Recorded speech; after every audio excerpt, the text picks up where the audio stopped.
1 ঘন্টা কেউ যদি আল্লাহর সৃষ্টি নিয়ে চিন্তা করে, সেটা সারা রাত তাহাজ্জুদের সালাত অফার করার চেয়ে উত্তম।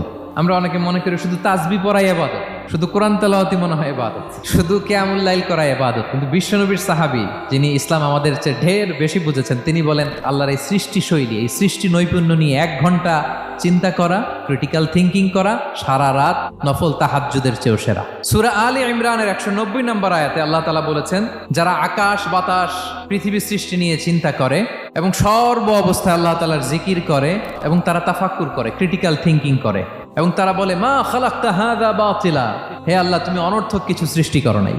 মনে রাখবেন, এই পৃথিবীতে আল্লাহ তাআলা অনর্থক কোনো কিছু সৃষ্টি করে নাই, করেছে যেটাই সৃষ্টি করেছে এর মধ্যে মানব কল্যাণ আছে না নাই? আল্লাহ তাআলা আমাদের জন্য কল্যাণ রেখেছেন। এবং এই আয়াত যখন নাজিল হল, বিষ্ণু ঈসা ইসলাম বললেন ওয়াইলুন লিমান কারাআহা ওয়া লাম ইয়াতাফাক্কার ফিহা, ধ্বংস তাদের জন্য যারা এই আয়াত তেলাওয়াত করে কিন্তু এই আয়াত নিয়ে চিন্তা করে না, গবেষণা করে না।